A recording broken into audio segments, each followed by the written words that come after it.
the book is good to great. I don't know who of you read the book actually, because I'm actually giving a very short, very brief overview of the book because it contains a lot of information, and I think it would be best to actually go and read it because I left out a lot of things that I actually wanted to put in, but you know, I don't have 5 hours to read the whole book. So I think everything in this book is important. I don't think there's anywhere in the book that it kind of digresses. It just stays on the point and just makes the point even more clear every time. Okay, so you read the book and listen to the audio, or just read just the audio, and then read some of the parts afterwards. And Jim Collin, he believes in this. Greatness is not a function of circumstance. Greatness is largely a matter of conscious choice and discipline. So you can see the type of thinking of this guy.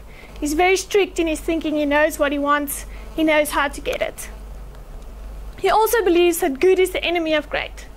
Few people attain great lives, in large part because it is just so easy to settle for a good life. So, are you settling for a good life, or are you actually striving towards a great life? Are you in that infamous comfort zone? Do you believe that you are actually doing what you're meant to do? And then lastly, how do you get out of the comfort zone? It's not that easy. It's easy to say, okay, I'm going to drop everything and I'm going to live my dream. I'm going to become the best actress in the world. You know, it doesn't make sense. You don't know what's going to happen. You don't know if it's going to work out. Maybe it's the biggest mistake. So what would you do if you weren't afraid? Okay, that's actually part of another book that we read, Who Moved My Cheese, which is also very good. So I think that fits into that very nicely. Just to give you the background on the study that they did in the book, they decided... Sorry, the book is actually a result of a big research project. Yes, 5 years actually. So it's an intense research project. 20 people on the research team. So what they did is they looked at great companies and they thought, well, how did they become great? What did they do? We have millions of companies, but not all of them are great. Actually, only a very few of them are great. So they wanted to know what happened, what did they do, what was different. So what they did is they went and looked at all the listed companies in America, largely. Then they tried to set up criteria to identify the companies that went from good to great, financially speaking. Okay. So at the end, they only identified 11 companies. So working from the Fortune 500, from 500 down to 11, I mean, you wouldn't believe that. Only 11 companies from good to great. That sounds insane. But only these companies actually met that specific criteria. I'm not going to go into that, it's very detailed, but you can read that in the book. Okay, they had to choose a comparison. So what are you comparing these companies to? You have to compare it to something. How do you know that they went from good to great? They chose specific companies for each of those 11 companies to compare them to. Same industry, same resources, same sort of situation, but they didn't go from good to great, so something must be different. They also didn't want to compare the good to great companies to each other, because that wouldn't make sense. If you maybe did athletics and you said, okay, well, I want to see why gold medalists are gold medalists. You compare them to each other and you say, well, each of them have a coach. But then, if you look at the people that don't have gold medals, they also have coaches. So that doesn't make sense. So what they did is they wanted to compare the good to great companies with the comparison companies to see what do they have in common but distinguishes them from the comparison companies. So something that was different, but they all did it. Okay. Then what they did is they took a look inside the black box. So what made them tick? They looked at the data, financial data mainly, did analysis on it, held interviews with the CEOs if they could. Did you say about the period over which they studied it? 5 years, yes. Yeah, but they had to the performance that the companies. I think it was 15 years. 15 years. So they couldn't. The companies that were great companies couldn't have a 1 year spike. They had to show consistent greatness. Yes. Over 15 years, and the idea was that it should transcend any leader. It shouldn't be one person that made the company great. The company should be great, irrespective of the position. Yes. Yeah, so sustained greatness. Sustained greatness. Yes. Okay. Then from the analysis that they did on the black box, they deducted concepts. Now these concepts, they are what is discussed in the book, and what you are mainly, what I'm actually going to mainly discuss, and what we, or as a person and as a company, we should try and implement. Okay. So this is just an idea of how they selected the companies. Don't know if you can see, Lizelle. So you can see the cuts that they made, where they only, at cut 4, they came to 11 companies. And there on the graph, you can see that something happened at that transition point to get them from there to there, which is amazing. And most of them, where they reached greatness, according to the market, they didn't beat the market by 2 or 3 times. They actually beat it by 100 times, which, I mean, that sounds impossible. Okay, so the good to great concepts that they derived from the data is as follows. Level 5 leadership, first who, then what. Confront the brutal facts, yet never lose faith. The hedgehog concept, a culture of discipline, technology accelerators, and the flywheel and doom loop. I will discuss each of them individually. Sorry, I'm seeing here on the paper that you said good person, good company. Yes. So this was primarily done for companies, but you feel, not me, you feel that you can also apply this to your personal life. Yes. And you'll tell us why. Yes. Okay. Just check. Yeah. And look at the cake. So the concepts can be illustrated as you can see on the diagram. They are divided into 3 groups: disciplined people, disciplined thought, and disciplined action. In disciplined people, we have level 5 leadership, first who, then what. Disciplined thought, confront the brutal facts and the hedgehog concept. And then disciplined action, culture of discipline, and technology accelerators. Okay. So the flywheel is illustrated by the arrows going around, which indicates that this is an iterative process. It doesn't start and then end. It just keeps going. And you go from build-up to breakthrough. So we'll start with level 5 leadership. You can accomplish anything in life, provided that you don't mind who gets the credit. That sounds very simple, but if you look at yourself and what you do on a daily basis, it's actually not that simple. And ego. Yes. So I think it's very few people that can actually achieve that. See, the black is a bit dark, but I'm sure you can read that. Level 5 leadership is a combination of humility and will, a blend of personal humility and intense professional will.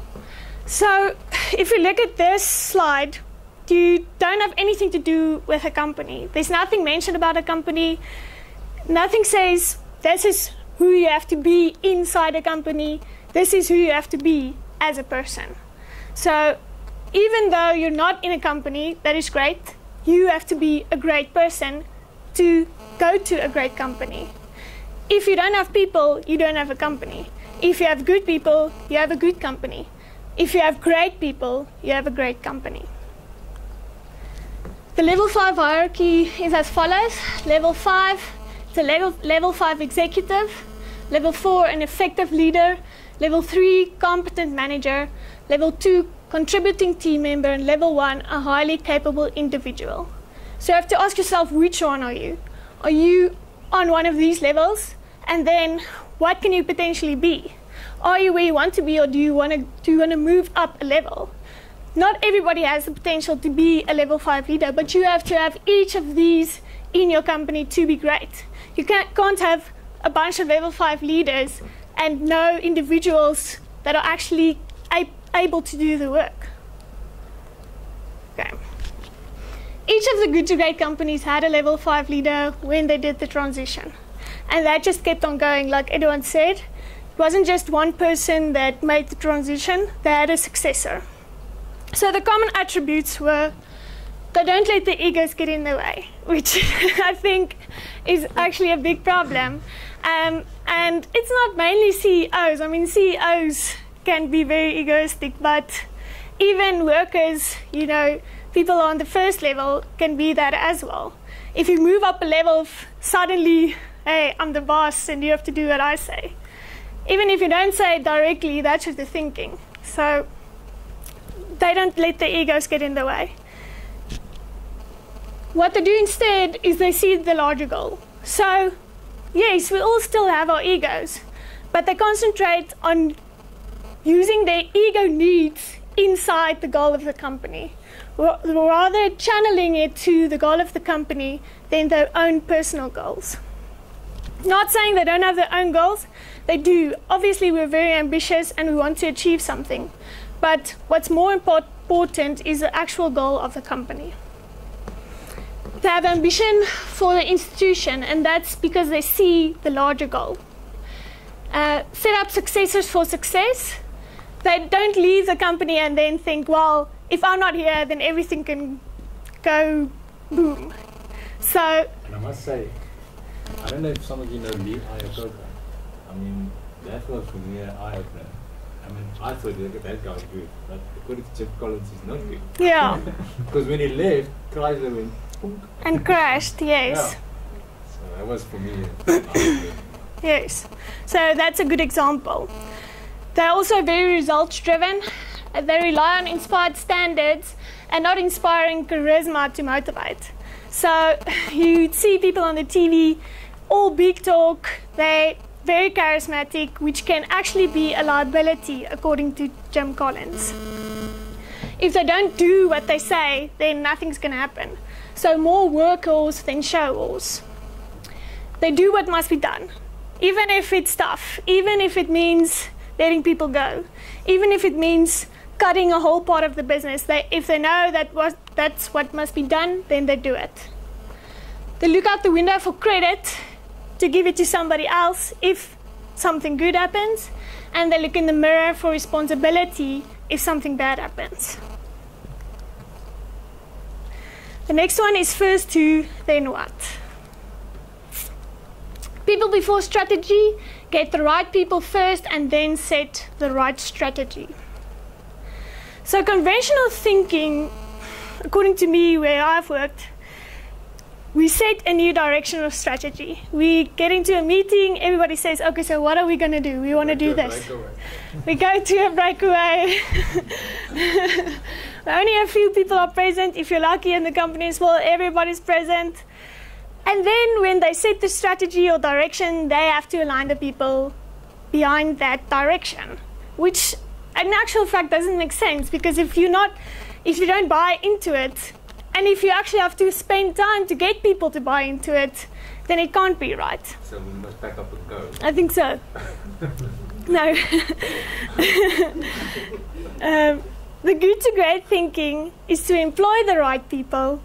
And then, if you don't even know where you're going, you get the right people to tell you where you want to go. You might not even know what your direction is, but you know that with these people by your side, you will go in the right direction. Something that was interesting for me is that they said you don't have to motivate the right people, they motivate themselves. Yes, yes. So a lot of energy is, in some cases, spent in companies to motivate people. But the right people, that's not necessary. Yes. And what if your direction changes? So what if people joined because of the direction and it changes? What do they do then? Then they're not motivated, they want to leave, they don't want to be part of it anymore because that's not what they signed up for. And also the interesting thing that they said is some of the companies even employed people without having a vacant position. They just said, you're amazing, I want you in the team, I don't know what you're going to do yet, but you must come and work for us. Okay, just a little picture. You also have to be rigorous in your people decisions. You can't just say this and then sit back and just ignore what's right in front of you. So there are 3 principles on how to be rigorous. Principle 1 is when in doubt, don't hire. Keep looking. You will find a way to fill the position. You have resources available. If you don't find a way, don't hire anybody. It's just going to be a problem at the end. How long is the study? Hopefully 2 years. Okay. Discipline number 2, when you know you need to make a people change, act. Because if you don't, wasting your own time and wasting somebody else's time, which is not fair. Discipline number 3, put your best people on your biggest opportunities, not your biggest problems. So I've seen where the biggest problem has been thrown with resources. Everybody is just on that specific problem and it never gets sorted out while everything else starts to slip. So why are you putting your best people on the biggest problems where you can actually get the biggest opportunity and make it into something huge? So what they did in the study, they actually mentioned one company where they had the executive. He was doing brilliantly on the internal sales, but they said, no, we don't want to do that. That was about 90% of the revenue. They said, no, we want to do international sales, which was the remaining 10%. And they put that guy on that 10%. And he thought, well, I'm being demoted. You know, what's happening? And instead, he made such a big success of that was eventually the biggest part of the revenue. Okay. Confront the brutal facts. Sorry, just back to that. Yeah. It's also getting the right people in the right seats. Yes. So it's not just a question of getting the right people. So it might be that you've got the right person but in the wrong seat as well. Yes. Yeah. Ooh, I skipped that part. Sorry.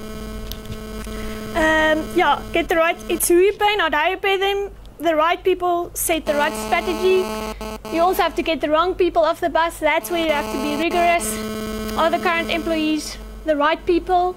Are you in the right place, you as a person? Are the right people maybe in the wrong seats? Okay. Confront the brutal facts.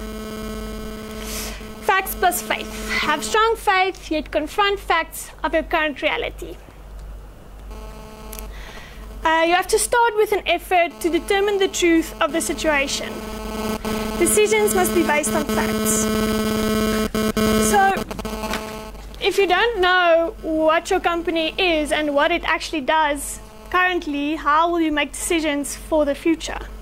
I think that's where you have to look inside your company's own black box. What are your operations? How do they need to be changed? What can you do to improve them? Those decisions can't be made unless you know exactly what you're working with. Okay.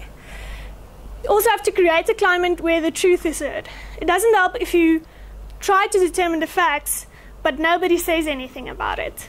So if we sit in a meeting and somebody says, well, say something, that's not going to help.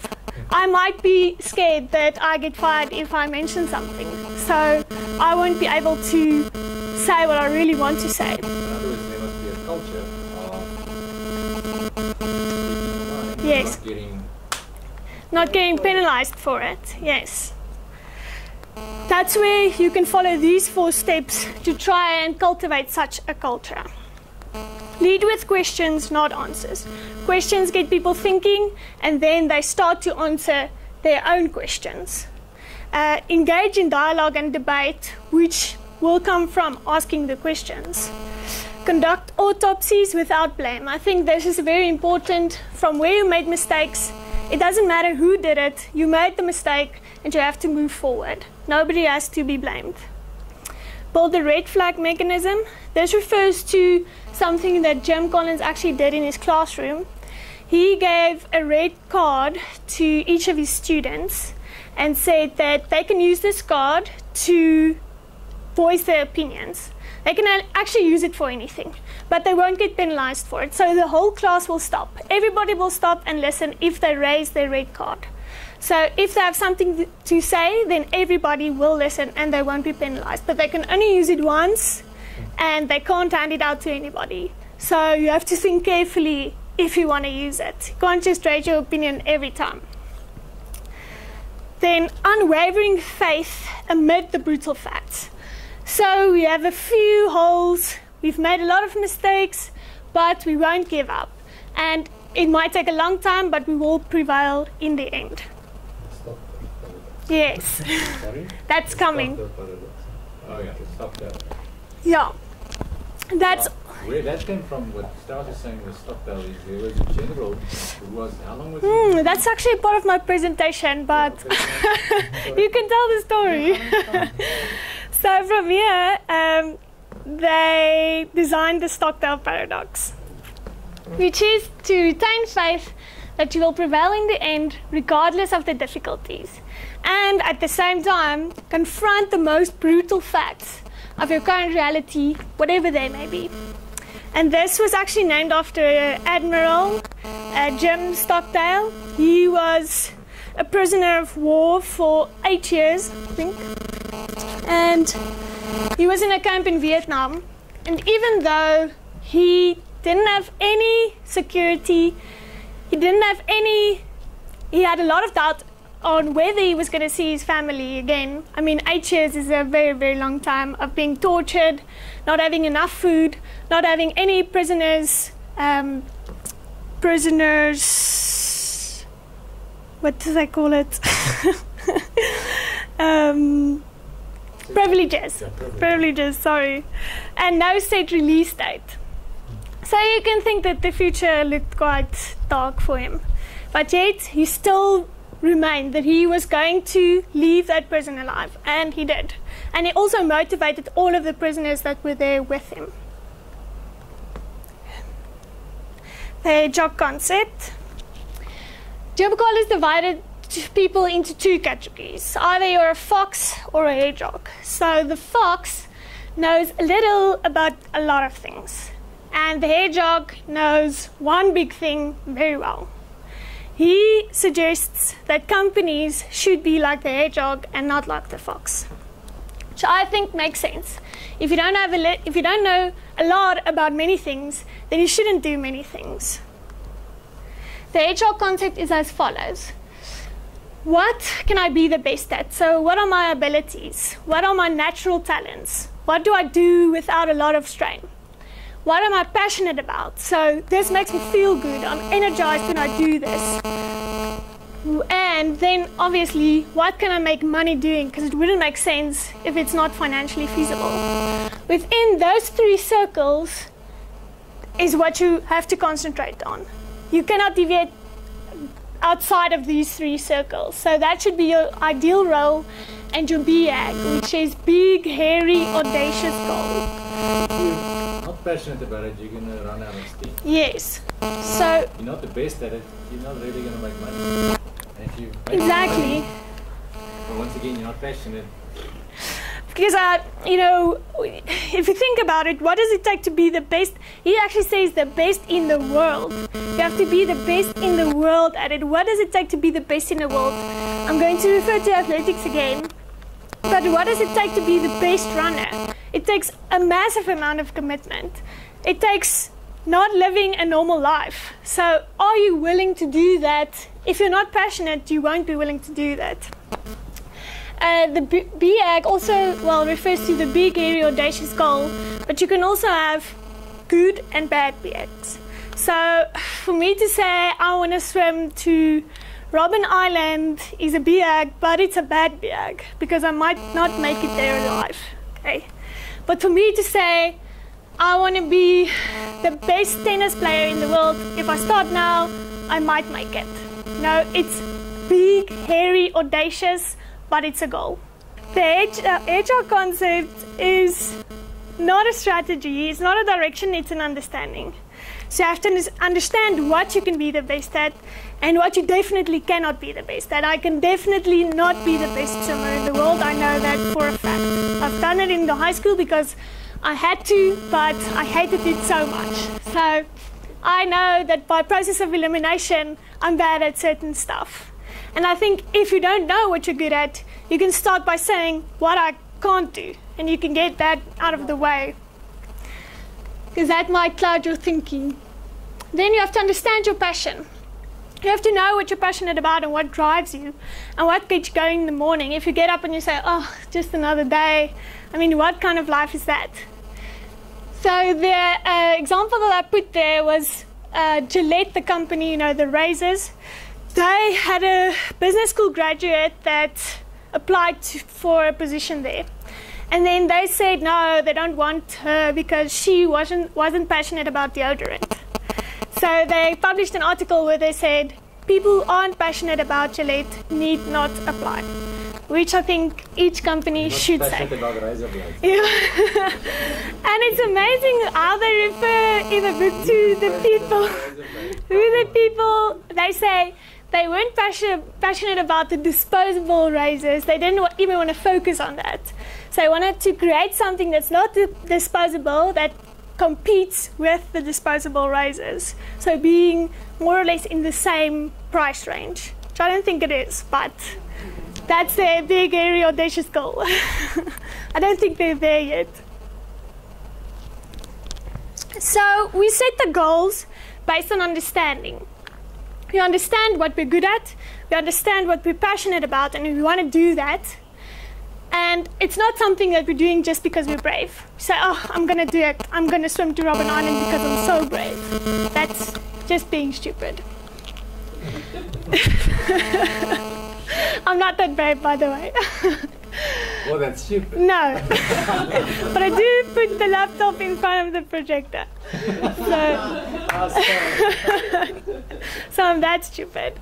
Growth must also take place within these 3 circles. You cannot deviate from these 3 circles, otherwise you will not grow. And you can only grow as far as your ability to attract the right people. If you grow more, then you won't be able to manage everything without the correct amount of resources. And not just resources. Also refers to people as not being the best asset, but the right people being the best asset. Then defining the 3 circles is an iterative process. So having one session in 2 years, you won't step out of here and say, maybe you will. I mean, it can happen, but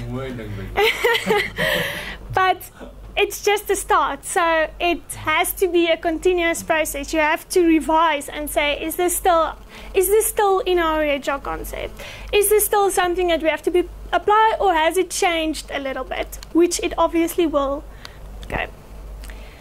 Then moving to the disciplined action side, a culture of discipline. Culture of discipline is divided into 3 sections. Firstly, disciplined people.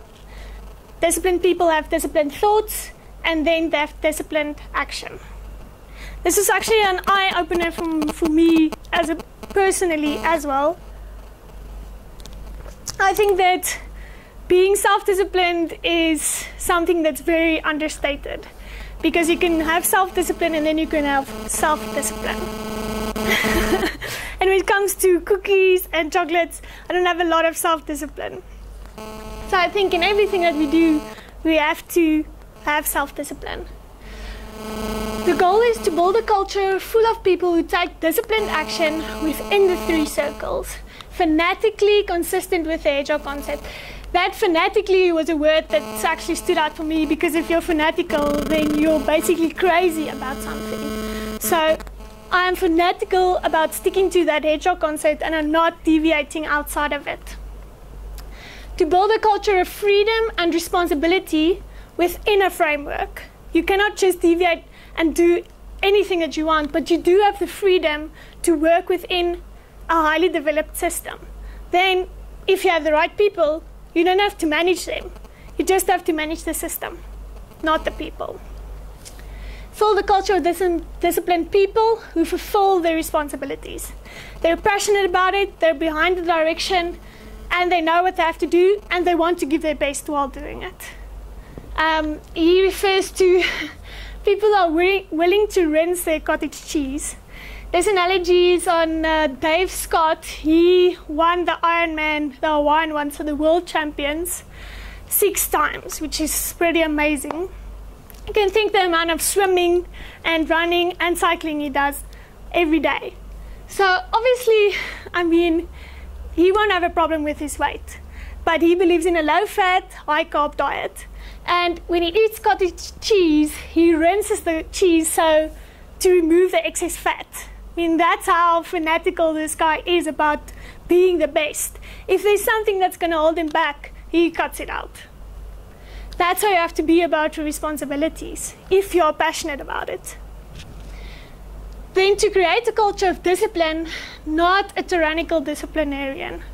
So you have to know the difference between a culture and forcing discipline on somebody. I think in school it's more about forcing than the culture, but maybe it's there where the culture is actually created. But you can't choose the people that comes to your school. No. So you have to force discipline. Yes. Yeah, they're lucky. So I think there's a big difference between the two, where you can have some people that are a little bit control freak, but you have your culture of discipline and you don't have to manage that much. You don't want your managers just to manage people. They're there to do a certain job, not to look after your employees. Then, to adhere with discipline and consistency to the hedgehog concept, constantly hammers on this. Don't deviate from it. Don't step outside the bounds. If it's not inside the hedgehog concept, then you don't do it. If it's a once-in-a-lifetime opportunity, it's irrelevant. Doesn't matter if it's a once-in-a-lifetime opportunity.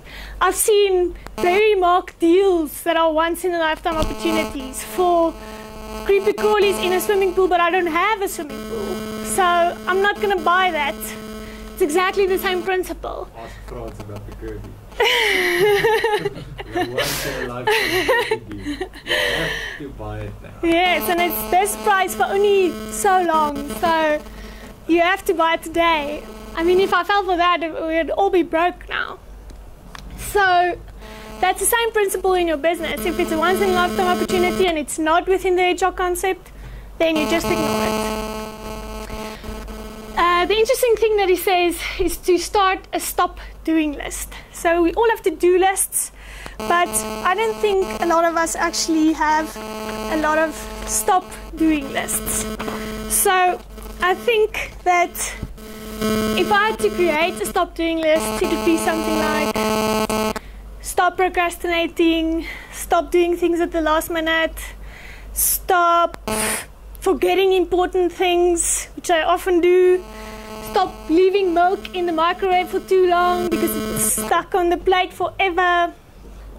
I mean, if I cut out those things, my life would be much, much simpler. Even if I start a to-do list, that would not keep me from forgetting what I need to do. So I have to sort out the problem before I start to take action. This is just a nice picture that I got that illustrates discipline. I think if we can be like those dogs, then we're pretty close to being self-disciplined. Yes. Look at the class of dogs, man. Yeah. So it says, mastering others is strength, mastering yourself is true power. And I think we should all strive to do that. Then lastly, technology accelerators. The real question is not, what is the role of technology? Rather, the real question is, how do good to great organizations think differently about technology? Technology must always be implemented within the hedgehog concept. The hedgehog concept must drive the technology, not the other way around. So if you know what your hedgehog concept is, you can apply technology to improve that, not to create a hedgehog concept. Technology must be an accelerator, not a creator of momentum. So if you don't know where you're going and what you're doing, you won't know which technology is actually relevant. If I can take VBKom for instance, we have to move from Arena to Simio. That was a move that had to be made. Simio was the next step, taking simulation to the next level, which was easier, very user-friendly. Yes, you have certain things that are different, but people would prefer it now. Well, more people that are introduced to it other than Arena. So that would be a good technology step to take. The same with QuickBase. I know, everyone, you said you had your doubts on it, but now you can see where it took the company. But also within the HR concept, it's part of the business. It's not something that created momentum. You have the technology trap. That's what I mentioned. Ignore the fads and the bandwagons. With technology, we have a lot of that. Even personally, iPads, iPad mini, Samsung S3 mini. That's why people have 2 phones and 2 pads and tablets. I mean, it's never going to stop. It's always going to improve. So if you want to be at the if you want to have the cutting edge technology every time, you'd have to buy a new phone every 6 months. I mean, how often do they bring out an iPhone? Yeah, it's ridiculous. You can't keep up. So if what you have is good enough, then stick with it. Do you really need a new iPhone? Do you need 1 more megapixel for your camera? Is that really necessary? I don't think so. Then you have the fear of being left behind. So these people are doing it, so obviously we must do it as well. My friend has a tablet, so I have to get one as well. And I think that can be a downfall of a lot of companies. If you don't implement it within the HR concept, then that can be something that can cause your downfall. Don't give in to the fear of being left behind. Technology wasn't mentioned by 80%. That's more or less everybody of the good to great companies as a key factor of transition. They didn't even mention it. One of the companies said they had to mention 5 things. He said people, people, people, people, people. So that just to give you an idea. Nobody said because we got this fantastic program, we went from good to great. That wasn't even relevant. Then the flywheel and the doom loop. We were looking at the flywheel this whole time. If you implemented the concepts within the HR concept, you will have the flywheel. You will not be in the doom loop, where you start with the build-up and you have the breakthrough. If you're in the doom loop, you have a new direction every year, you go for fads, you have the fear of being left behind, and then you just jump into solutions which you didn't even think through. You don't understand the company, so you're just grabbing straws. That's unrelated, knee-jerk reactions, yes. jumping from one thing and not consistently following the same goal, striving towards one thing. So new direction, program, leader, event, or acquisition. There's no... One of the things that came through for me was the leader thing, and that's the one thing that I picked up, is that a lot of the guys are excellent leaders and they spiked in terms of their finances, but then as soon as the guy retired or whatever, then the thing just fell flat. So you have the leader with a lot of workers, but you don't have the culture of the HR concept. A lot of unions, but not a lot of strong people. Not a lot of strong people. If you change every time, you don't have a build-up, you don't have any momentum, and then you get disappointing results. Disappointing results don't motivate people at all. It just demotivates people. And if I'm demotivated, I really don't want to sit behind my desk and do work that I know is not going to deliver good results. Then you have reaction without understanding. So again, you're panicking, then what are we going to do? We're looking for something, technology or an idea or somebody new. This guy's doing well there, so let's get him in. He'll obviously know what to do. That's not the way to go. Okay, so when I thought about it, I actually sat back and thought, well, what is the point about all of this? So we're looking at this personally and as a company. In the book, you have to realize that a lot of what we're doing is a waste of energy, which is a brutal fact.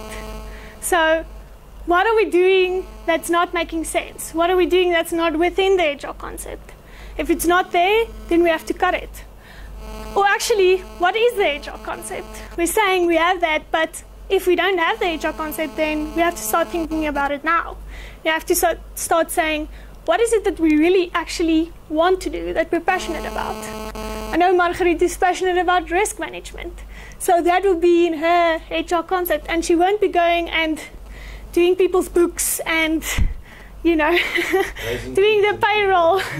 I think raising kids is in a hedgehog concept as well.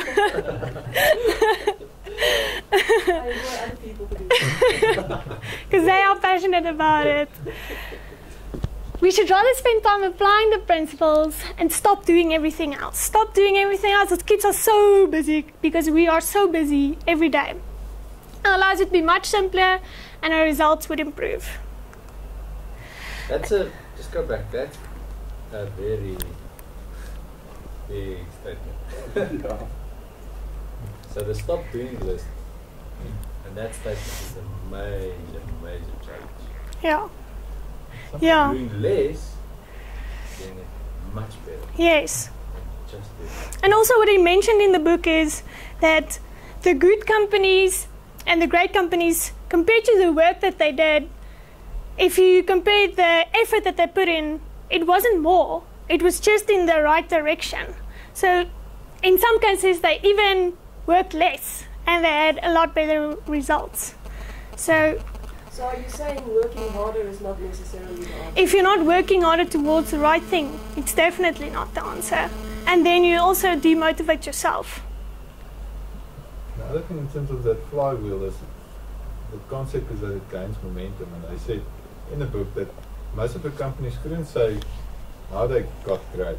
It just in a combination just of happened. small things, just getting momentum and picking the thing up over time. So it wasn't just one thing that made them great. It was applying these type of principles, being disciplined, and all those elements that built that momentum, and it sort of picks up speed as you go along. Yes. So, anyone also said that I should try and make it a little bit more personal, and on this I can say, when I listened to the book, it actually made more sense to me as a person as it did for a company. Because I have to stop doing things that I'm not good at, and I have to know that working towards something that I know I'm not going to be the best in the world, that is not making sense. So if I have to make a change, I have to be brave enough and have the guts to say, this is it, I'm moving towards a specific goal which I know I have the ability to do, and I have the guts to do it, so I'm going to do it. I know I'm not going to be the best swimmer, so I'm not going to spend hours in the morning in the swimming pool to try and be the best in the world, because it's never going to happen. And it's like, maybe you can scratch on a sensitive subject. Is that not the reason why you made a change in your life? Yes, definitely. So for me, asking you to do the great presentation actually caused your resignation. Yeah. Well, yeah, so, I'm not going to point any fingers to whose fault it is, but yes. But you took the message so seriously in your life that you said, well, if you need to make a change to be good at something, you need to do it now. Yes. And you were brave enough to do it. Yes. No. Also, one example that stood out for me in the book is Jim Collins, his wife, Joan Collins. They talk about Ironman a lot in the book. So everybody's these extreme athletes. But she did a triathlon once, just casually, maybe something like the Xterra. And she did okay. She wasn't fantastic, obviously, because she wasn't training a lot. But she did okay. And then one evening, she sat at dinner with her husband and she said, Jim, I have to tell you something. I think I can win the Ironman. And he just sat and listened and he said, well, okay, that's nice, Like good husbands do. Yeah. And she said, but it's a big step. I'll have to quit my job. Obviously, because she'll have to put on all the hours. He'll have to carry the burden. He'll have to pay for everything. She has to train 8 hours a day, constantly.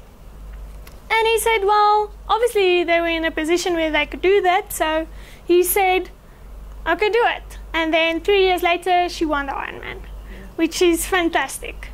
But it's easy to say that. But if you have, and I'm not one to talk, but if you have 3 kids and you have a house, there's no way that you can say, I'm leaving everything. Like I said, I'm going to be the best actor in the world. I'm going to go to Hollywood and live my dream. It's not necessarily an option. So you have to find a way to make it work. Okay. Then you might ask, why greatness? So if you're good, why don't you want to just stay good? I mean, it's easy enough. You're doing what you can.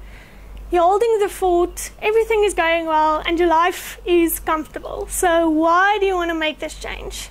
Why do you want to strive for greatness if it's so difficult and you have to face all these facts about yourself and maybe that you made mistakes? You don't even want to think about that because it's over. It's over and done with. You're where you are, and that's how it is. But I think that's something that comes naturally.